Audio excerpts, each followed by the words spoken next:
Fuel savings की जब बात होती है तो दो ही ऑप्शन सामने आती है, एक इलेक्ट्रिक और एक सीएनजी। डीजल इंजन या डीजल कार्स की बात करें तो वो तो बंद ही होती जा रही हैं और पेट्रोल के प्राइसेस तो आप सब जानते ही हैं। इलेक्ट्रिक कार्स तो आ गई हैं लेकिन इंफ्रास्ट्रक्चर का क्या, वो अभी प्रॉपर नहीं है। इस टाइम पर एक ही प्रॉपर और एक प्रैक्टिकल ऑप्शन सामने आती है, सीएनजी। और इसमें मोस्ट प्रैक्टिकल या बेस्ट कार में अगर बोलूं तो वो है the Maruti Suzuki Ertiga. Hello friends, welcome back to the channel. मेरा नाम है ऋषभ और आज हमारे पास है the Maruti Suzuki Ertiga CNG, the SCNG, the smart CNG. ये फैक्ट्री फिटेड सीएनजी है। इसमें बहुत सारे आपको सेफ्टी फीचर्स मिल जाते हैं, आपको बहुत बढ़िया एक फ्यूल इकोनॉमी मिल जाती है और कुछ फीचर्स भी। तो आज की इस वीडियो में हम डिटेल में वही डिस्कस करने वाले हैं कि क्या आपको ये सीएनजी लेना चाहिए, कितना आप इसमें सेव कर पाते हैं अपना पैसा।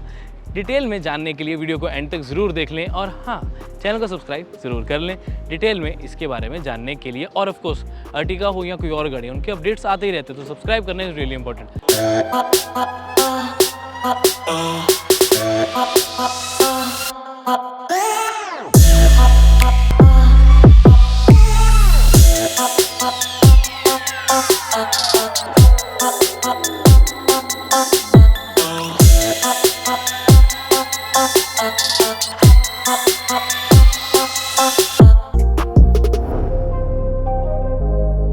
अब हम चला रहे हैं द अर्टिगा सीएनजी।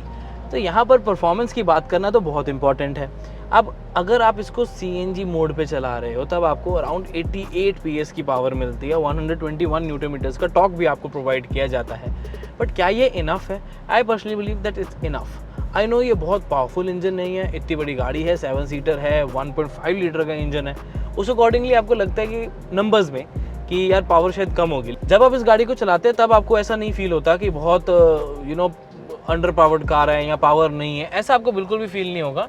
अच्छी खासी पावर आपको इस गाड़ी में मिल जाती है, ऑफर की जाती है। लेकिन अगर आप इस सीएनजी कार को चलाओगे एक पेट्रोल मोड में तब इसकी पावर थोड़ी डिफरेंट है। 100 पीएस की पावर, 136 न्यूटन मीटर्स का टॉर्क, वो उससे थोड़ा सा बेटर हो ही जाता है। कैसे बेटर होता है? बिकॉज आपको ज़्यादा पावर और पिकअप फील होने लग जाती है जब आप इसको थ्रोटल करते हो। अभी ये पेट्रोल मोड पे है, दिस इज सीएनजी, तो थोड़ा सा हल्का हो जाता है। अगर मैं ओवरटेक करना चाहता हूँ तो ये सीएनजी मोड पे ओवरटेक है, और अगर मैं ट्रैफिक को ध्यान में रखते हुए वापस उसी स्पीड पर आऊँ, तीसरा गियर डालूँ और पेट्रोल मोड पे करूँ तो मेरे को थोड़ी सी ज़्यादा पावर मिल जाती है। लेकिन बहुत माइनर सा फ़र्क है, 19-20 का फ़र्क आपको यहाँ पर महसूस होगा, उससे ज़्यादा नहीं। हो सकता है मैं यहाँ पर गलत भी हूँ, शायद 19.5 और 20 का फ़र्क हो।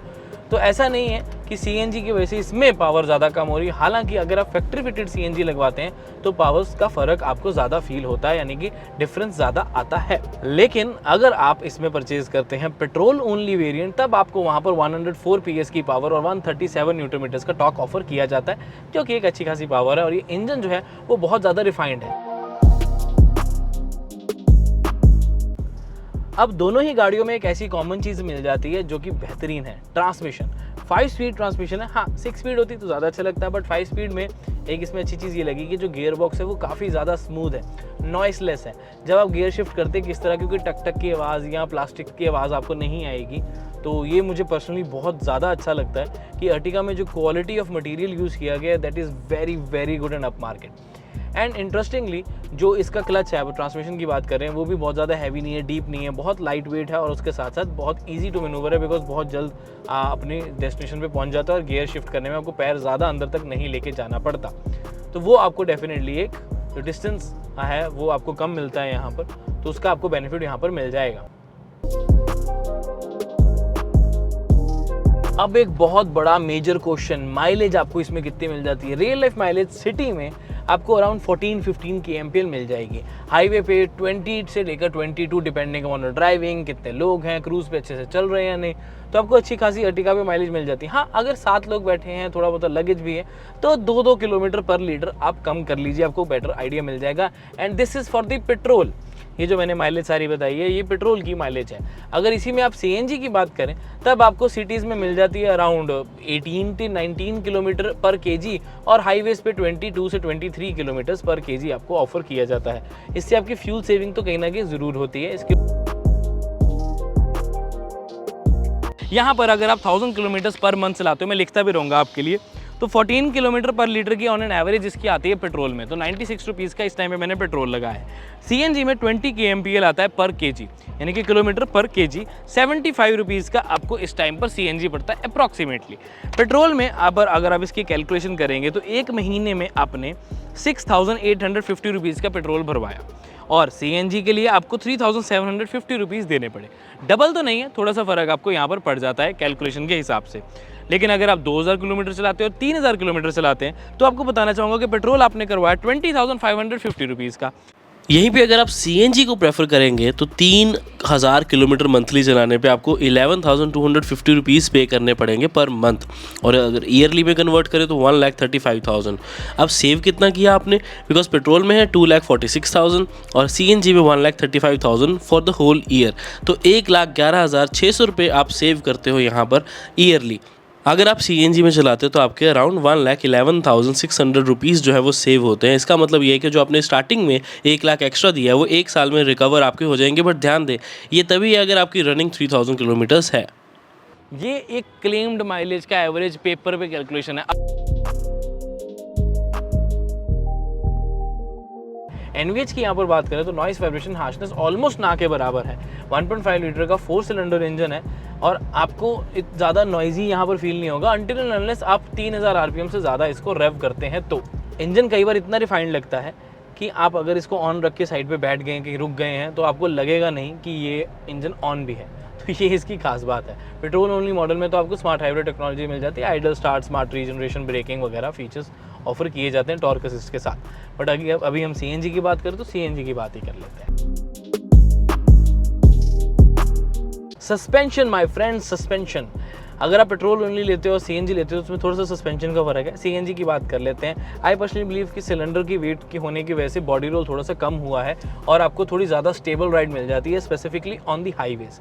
सिटीज़ में भी आपको एक कंफर्टेबल राइड प्रोवाइड करता है, काफ़ी कुछ नहीं है, ज़्यादा झटके आपको महसूस नहीं होंगे। थोड़ी सी अंदर नवाज आती है सस्पेंशन के, आई वोंट से कि बिल्कुल भी नहीं आती, बट वो बुरी भी नहीं लगती बिल्कुल भी, और इतनी तो एविडेंट है। Steering feedback is really important. City में आपको काफ़ी लाइट वेट स्टीयरिंग मिल जाता है और जब आप हाईवेज पर होते हैं तब भी आपको एक थोड़ा सा वेट इसके अंदर एडअप होता नज़र आएगा, जिसकी वजह से आपको जो ड्राइविंग एक्सपीरियंस है, कॉन्फिडेंस है, स्टेबिलिटी है, वो आपको एक बढ़िया प्रोवाइड कर देती है। लॉन्ग राइड्स में भी आपको इसमें किसी तरह की कोई शिकायत नहीं होने वाली है। स्टीयरिंग के मामले में आप कभी भी थकने वाले नहीं हैं। कंफर्ट की यहाँ पर बात करें तो आपको फ्रंट वाली सीट्स काफ़ी कंफर्टेबल मिल जाती हैं, कुशनिंग पैडिंग काफ़ी सुपीरियर क्वालिटी की है। बट आई पर्सनली बिलीव कि सेकंड रो, थर्ड रो में थोड़ी जो कुशनिंग है वो फ्रंट सीट्स के कंपैरेटिवली उतनी अच्छी नहीं है। 19-20 का फ़र्क आ रहा है। तो लॉन्ग राइड्स में ऐसा नहीं है कि थक जाओगे, बट यस आगे वाले पे ज़्यादा कंफर्टेबल आप फील करोगे।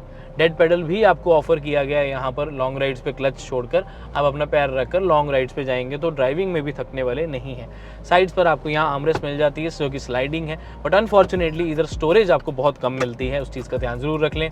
और आपको राइट साइड पर यहाँ पर भी एक पैडिंग दी गई है बहुत हल्की सी। ये सॉफ्ट टच होने का एहसास दिलाती है, लेकिन ये सॉफ्ट टच है नहीं। अब मारुति की आफ्टर सेल्स और रीसेल के बारे में भी अभी बात कर लेते हैं। आफ्टर सेल सर्विस मारुति की बढ़िया है बिकॉज शोरूम बहुत अलग अलग जगह पे। अगर आपको बाई चांस किसी एक शोरूम की डीलरशिप या डीलिंग नहीं अच्छी लग रही तो आप दूसरे शोरूम पे जा सकते हैं। प्लस रीसेल वैल्यू मारुति का तो आप जानते हैं, आई थिंक इंडिया में सबसे ज़्यादा अगर रीसेल वैल्यू किसी कंपनी या किसी गाड़ियों की है तो वो मारुति की कार्स की है। तो अर्टिगा CNG एक बहुत ही बढ़िया इंजन, रिलायबल इंजन के साथ आती है, और चाहे पेट्रोल वेरिएंट लो चाहे इसका CNG वेरिएंट लो, ये इंजन सब जानते हैं कि काफ़ी ड्यूरेबल है, तो इसीलिए उसकी रीसेल वैल्यू भी आपको अच्छी खासी मिल जाती है। विजिबिलिटी वाइज आपको कोई प्रॉब्लम नहीं आएगी। हालांकि बोनट लेफ्ट और राइट साइड नजर नहीं आता, बट ORVM IRVM बिल्कुल वेल प्लेस्ड है।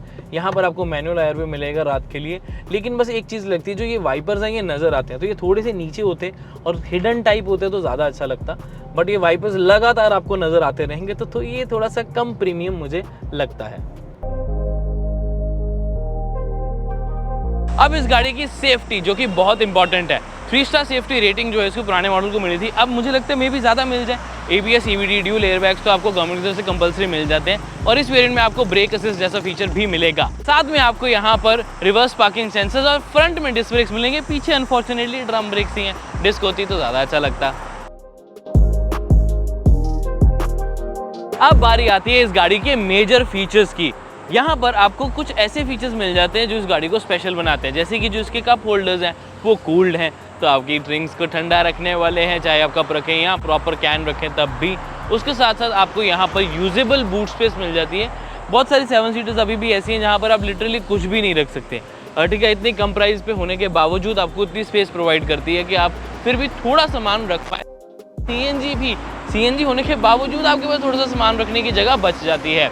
उसके साथ साथ थर्ड पॉइंट वेरी यूजफुल वो आ जाता है इसके रिक्लाइनिंग सीट्स, स्लाइड भी होती हैं। सेकंड रो की जो सीट्स हैं वो रिक्लाइन होती हैं, स्लाइड होती हैं, तो उसका कहीं ना कहीं आपको एडेड बेनिफिट यहाँ पर मिल जाता है। नेक्स्ट इसका मेजर आ जाता है फैक्ट्री फिटेड सीएनजी, तो उसकी वजह से जो माइलेज है या सेफ्टी है वो आपको बहुत बढ़िया मिल जाती है। सीएनजी वाली सेफ्टी की बात करें, और यहाँ पर आपको कनेक्टेड टेक्नोलॉजी भी मिल जाती है और बढ़िया एसी वेंट्स भी, जो कि प्रॉपर ब्लोअर्स हैं, नॉट जस्ट एसी वेंट्स।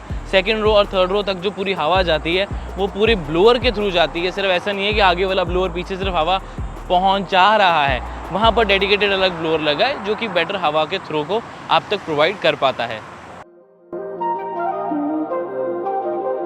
अब इस गाड़ी के मिसिंग फीचर्स, यहाँ पर दो बहुत बड़े ऐसे फीचर्स जिसकी कमी आपको महसूस होगी, और दो ऐसे फीचर्स हैं जो ज़रूरी हैं बट नहीं भी है तो चल जाएगा काम।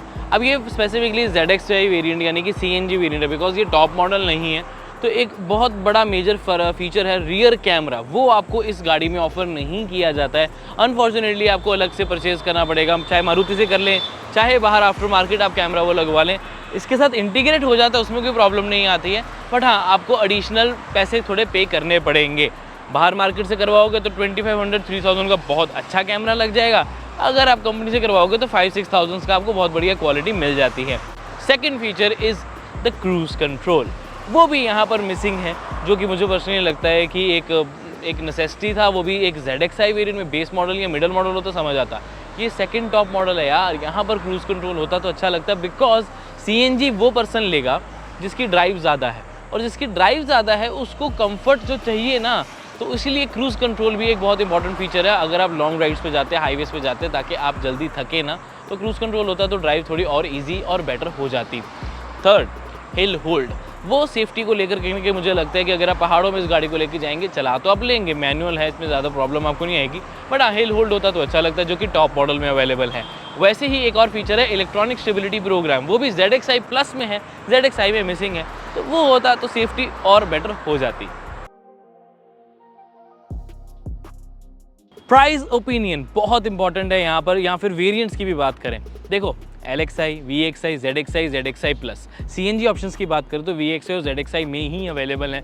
अगर हम पेट्रोल की ऑटोमेटिक की बात करें, फीचर रिच की बात करें, तब आपको ZXi प्लस की तरफ आपको जाना पड़ेगा। उसमें फीचर्स ऑब्वियसली आपको काफ़ी ज़्यादा यहाँ पर मिल जाते हैं, लेकिन मेरा मानना ये है कि VXi CNG is the most practical CNG, लेकिन अगर आपको फील गुड फीचर्स चाहिए तो ZXi आप परचेज़ कर सकते हैं अगर आपकी रनिंग ज़्यादा है। CNG तभी लें अगर आपकी 2500-3000 किलोमीटर पर मंथ रनिंग है एटलीस्ट, उससे ज़्यादा तो डेफिनेटली, उससे कम है तो पेट्रोल आई थिंक आपके लिए बेटर ऑप्शन रहेगी। अब ये था मेरी तरफ से the all new Maruti Suzuki Ertiga CNG के बारे में अपना ओपिनियन। अब आप क्या सोचते हैं नीचे कमेंट करके ज़रूर बता दें। वीडियो अच्छी लगी, यहाँ तक देख लिया तो लाइक ज़रूर कर दें, कमेंट करें अपना फेवरेट फीचर एंड CNG के बारे में, अगर आपका कोई क्वेश्चन है तब भी पूछ सकते हैं। मैं मिलूंगा आपसे अगली वीडियो में, until then drive safe and take care, bye bye.